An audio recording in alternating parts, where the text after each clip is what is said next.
Gracias por acompañarnos con los comentarios de la Fuerza de la Verdad. Lo habíamos dicho de hacía varios días, luego del retiro de la reforma fiscal por parte del presidente de la República, de que eso era un compás de espera. 2 o 3 años atrás, el presidente de la República había dicho que la reforma fiscal había que hacerla. Pero, evidentemente, estábamos en un ambiente de pandemia, donde había una crisis mundial, no solamente de salud, sino también una recesión económica prácticamente. O sea, todos los niveles de productividad en el mundo cayeron. Y evidentemente, los países tuvieron que sacar de sus reservas. De hecho, el Banco Central de la República Dominicana anunció que tenía suficientes reservas y que no había problemas en ese momento.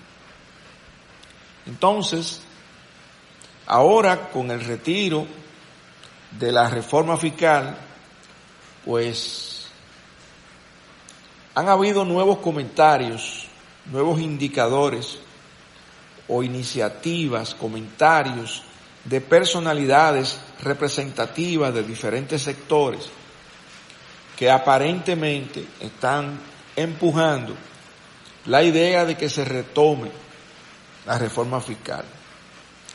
Se ha querido insistir con el tema de la evasión, con el tema de la informalidad, y la Dirección General de Impuestos Internos ha tomado la iniciativa de hacer su trabajo, porque evidentemente el tema de tratar de recaudar el máximo posible siempre va a ser una tarea de la Dirección General de Impuestos Internos. Combatir la evasión también. Para eso no se necesita una reforma. Esas son actividades propias de esa oficina recaudadora. Es decir, que lo que esté haciendo en el sentido de cobrar, de lograr mayores cobros, la DGI no puede verse como parte del paquetazo fiscal. Sin embargo, ya sí hubo una serie de pronunciamientos que incluye el pronunciamiento que hizo en el día de hoy, que por lo menos fue publicado en el día de hoy por la prensa, que había hecho Paliza, el ministro Paliza, indicando que se iba a proceder a un ajuste fiscal. Nosotros queremos hacer la aclaración desde el punto de vista del efecto que puede causar, en la gente, puede no ser del mismo impacto porque no se pueden incrementar las tasas impositivas sin que sea el Congreso Nacional que lo apruebe. Pero después, todas las medidas que tome la Dirección General de Impuestos con ese ajuste fiscal, se está llamando ajuste fiscal, no sé por qué, porque es el trabajo propio de esa Dirección General, recaudar, normalizar ciertas cosas, tomar decisiones sobre eso. Y por otro lado está el tema del gasto, ¿verdad?, del gasto público y la forma como se gestiona y se administra el mismo.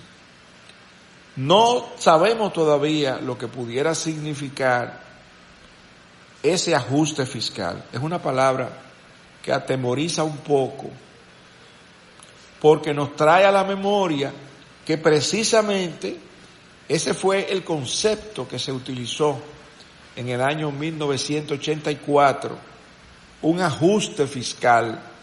Y en aquel momento había un acuerdo de stand-by con el Fondo Monetario Internacional y se le denominó ajuste fiscal a la contraparte, que en este caso era el gobierno de turno de aquel entonces. Y esos ajustes trajeron como consecuencia una poblada. Imagínese usted que se incremente el precio de la gasolina que se incremente el precio de la tarifa eléctrica, que se incrementen los precios de los servicios públicos, todos en conjunto, todos al unísono, que se dejen de hacer ciertas inversiones, ciertos gastos, ¿verdad? Pero que en adición se tome la decisión monetaria de hacer una restricción a la oferta monetaria, recogiendo dinero para supuestamente combatir la inflación y que el dólar no se sobredispare. Ya el dólar anda por el 60-25. Esa es otra posibilidad de que se quiera dejar flotar el dólar. Todas estas medidas que pudieran venir, que se pudieran encajar dentro de esto que se está llamando ajuste fiscal, podría también ser inflacionario y traer como consecuencia de la misma inflación una reducción en el poder adquisitivo de la gente, lo que limitaría sus compras y deterioraría la calidad de vida. El tema del endeudamiento sigue ahí. La posibilidad que tiene el país de renegociar la deuda es una de las opciones, renegociar la deuda. Pero desde el punto de vista de la gente que ha venido escuchando que se tomaron 45,000 millones de dólares prestados en los últimos 40 años, más 600 que se acaban de tomar por el tema de, ¿cómo que se llama el tema ambiental, ¿verdad? Entonces, habría que pensar cuál sería la estrategia que se estaría siguiendo. Cuando fue abordado el presidente de la República en la semanal que siguió a su decisión pública de retirar la reforma fiscal, le preguntaron si había una salida, si había una nueva reforma, y el presidente dijo que era lo único que tenían esa reforma. La lectura que le dimos a eso fue que en otro momento se iba a reintroducir la misma posición que venía tratando de implementar el gobierno. Evidentemente que cualquier cosa que se haga que afecte la calidad de la gente, la calidad de vida de la gente, va a provocar una reacción popular. La gente está muy al tanto de estas cosas. El pueblo dominicano, lamentablemente, o por suerte, pues ha estado recibiendo mucha información, porque las redes sociales se han encargado de llevarle luz a la gente, conocimiento de muchas cosas, explicaciones de muchas cosas, y cada quien se ha ido formando su propia opinión sobre las cosas que van ocurriendo. Por lo tanto, las medidas que se puedan tomar deben ser cautelosas, porque en la misma Dirección de Impuestos Internos, pues prácticamente ha hecho declaraciones que lucen ser amenazantes para la gente, donde hay muchas personas en la informalidad, se reconoce que hay mucha gente en la informalidad que no tienen ni siquiera una inscripción en la Dirección General de Impuestos como un contribuyente, pero que genera ingresos. Pero así hay una cantidad de personas importantes en el país que comen por lo que producen en el día a día, pero generan ingresos, y desde el punto de vista fiscalista todos tenemos que contribuir. Entonces, a mí me parece, primero, que tenemos un sistema tributario complejo, con demasiados impuestos. Segundo, que no se está teniendo en cuenta una estratificación real, objetiva, para poder establecer entonces tasas impositivas que puedan ser honradas por la gente. Hay países que han adoptado la idea de tener 1 o 2 impuestos y ya, con una tasa bien bajita, de manera que una gran cantidad de personas que estaban en la informalidad se sumaron y creció la masa tributaria, y eso aportó ingresos adicionales al fisco en esos países. Y no solamente eso, sino que también esa misma condición mejoró el clima de negocios, hizo que esos países se volvieran más atractivos para la inversión extranjera, y eso se reflejó en los siguientes años con nuevas empresas que abrieron sus puertas, nuevos empleos que se crearon y mucho más personas pagando los impuestos. Yo creo que las tasas impositivas nuestras son muy altas, tenemos demasiados impuestos, y yo creo que lo más sano que habría que hacer en una verdadera reforma fiscal sería eliminar el 80 o el 90% de los impuestos, quedarnos con 2 o 3 impuestos, con una tasa bien bajita, para que todo el mundo la pueda pagar. Que los impuestos sean un medio, no un fin en sí mismo, porque no es posible que nos volvamos nosotros en los principales verdugos de la población que confía en un partido político y vota por ese partido, lo lleva al poder, lo reelige, y que entonces, como consecuencia de eso, lo que venga de allá para acá, sea un castigo a la población, un castigo a la familia, un castigo a la economía doméstica. Yo creo que el momento es propicio para que se realice una reforma verdadera, donde se modifique ese código tributario de arriba abajo, donde se queden 2 o 3 impuestos, no más de ahí, 2 o 3 impuestos, con una tasa bien bajita, y donde le quitemos ese cuco que tienen los impuestos a la gente, para que así la gente sienta que está haciendo una contribución y está cumpliendo con su deber, no porque lo están persiguiendo, no porque lo están expropiando por una propiedad por la cual no puede pagar un impuesto porque no tiene forma. Y ese tipo de medidas podrían contribuir de una manera significativa. Señores, hay países que han quitado, por ejemplo, los impuestos sucesorales. Bueno, aquí en la República Dominicana, en este mismo año, en el mes de junio, el Senado aprobó la eliminación de los impuestos sucesorales y se quedó ahí.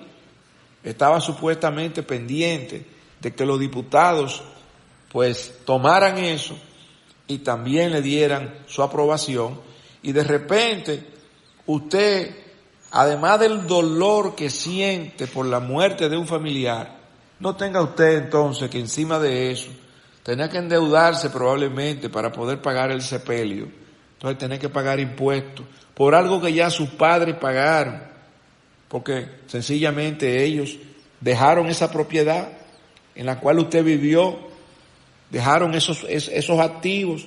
¿Por qué volver a pagar por ello? Entonces, quitar los impuestos sucesorales es algo importante, es algo que, como dice la nota de prensa que vimos sobre el particular, es una forma de hacer justicia social. Es igual que el impuesto que se le pone a las propiedades. ¿Qué necesidad hay de eso cuando ya se supone que en el camino para poder adquirir o construir la misma se tuvieron que pagar impuestos? ¿Por qué convertir a la familia dominicana en esclavos del gobierno de turno? Porque el gobierno del PRM está hoy, mañana será el gobierno de otro partido. ¿Por qué no quitar del medio todos estos obstáculos, todas estas barreras que les roban la felicidad a la familia dominicana, a la clase media, a la clase más pobre, a los jóvenes que quieren echar para adelante, que sueñan con tener su propia casa, con tener su propio carro. ¿Cómo es posible que yo no le pueda regalar a mi hijo o a mi hija o a mi nieto un carro? Porque si le regalo un carro hay que pagar un impuesto, además del impuesto que ya pagué comprando el vehículo. O sea, son cosas que no tienen sentido, no tienen sentido. Yo creo que hay que repensar de verdad todos estos temas y entonces, junto con ese repensar, también pensar en eliminar una serie de gastos que no son necesarios. Nosotros no tenemos como país que estar diciéndole que sí a todos los congresos internacionales del mundo. Queremos ser los anfitriones en todo. Si hay un tema con los fiscales, somos anfitriones. Si hay un tema con los jueces, somos anfitriones. Si hay un tema con los ministros de cualquier cosa, relaciones interiores, somos anfitriones. Si hay un tema que tiene que ver con seguridad y la policía, somos anfitriones. Por Dios, dejemos de estar tirando el dinero si nosotros mismos estamos diciendo que no nos alcanza. ¿Por qué tenemos que estar diciéndole que sí a todos los proyectos que cualquier persona creativa nos lleva, buscándose la suya? Porque aquí todo el mundo sabe cómo se manejan muchas de estas cosas, y el lobismo y el dinero que se maneja para que ese funcionario apruebe o someta, y no le llevan toda la información al mandatario. El mandatario confía en la buena fe y se aprueba ese proyecto, se mete en el presupuesto y después la población dominicana tiene que estar sufriendo la consecuencia, porque para poder implementar ese proyecto hay que cobrar más impuestos. Por ahí están también las alianzas público y privadas, que hasta cierto punto uno pudiera decir, pero mira qué bueno. Sí, pero eso también es un problema. Eso también es un problema. Nosotros hemos vivido en el país procesos de privatización. ¿Qué va a pasar mañana? Se va a querer privatizar la parte privada de esas alianzas público-privadas. ¿Por qué tenemos que estar eliminando de esa constitución que se modificó el tema del voto, del referéndum, cuando el pueblo dominicano es el dueño del candado, el dueño de la llave, el dueño del Estado, y nadie puede detener al pueblo dominicano si éste decide hacer un referéndum, aunque no se cumplan con todas esas cosas que se ponen en el camino, procedimientos y cosas, con o sin Congreso? El pueblo dominicano ha sido noble. Pero si este pueblo decide y se pone en dos patas y decide que va a cambiar una cosa, con o sin Congreso la va a cambiar. Llueva, trueno, ventee, caiga quien caiga.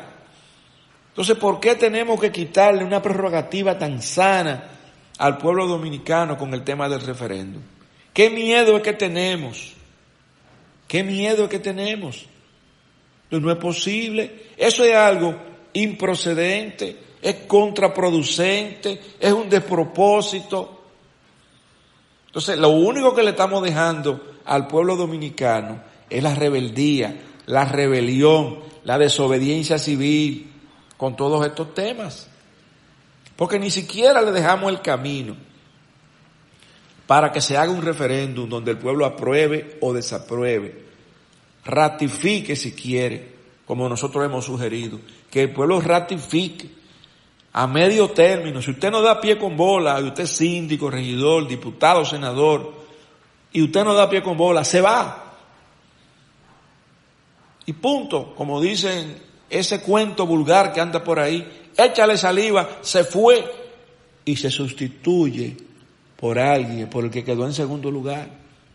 ¿Cómo es posible que no se pueda sustituir al alcalde de La Vega? Tiene que haber alguien que quedó en segundo lugar, alguien que quedó en tercer lugar.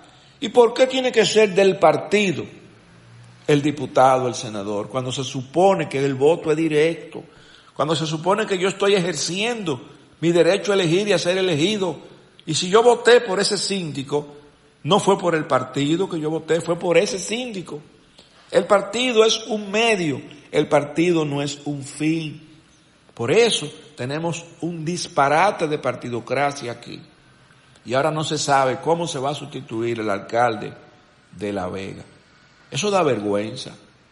Y así nosotros queremos usar el voto automatizado en este país. Olvidémonos de eso. Se unificaron las elecciones, qué bueno, se va a gastar menos dinero, pero olvídense de eso, del voto automatizado. Porque cuando uno automatiza lo que está mal hecho, uno llega mucho más rápido al lugar equivocado. Gracias por escucharnos en el día de hoy con estos comentarios de la fuerza de la verdad. Y no te olvides, acuérdate de tu Creador ahora que eres joven. No esperes los días en que ya no sientas placer vivirlos. Apártate del mal, haz el bien, busca la paz y síguela. Permíteme decir la verdad delante de los fuertes y no decir mentiras para ganarme el aplauso de los débiles. Gracias por acompañarnos en el día de hoy en la fuerza de la verdad.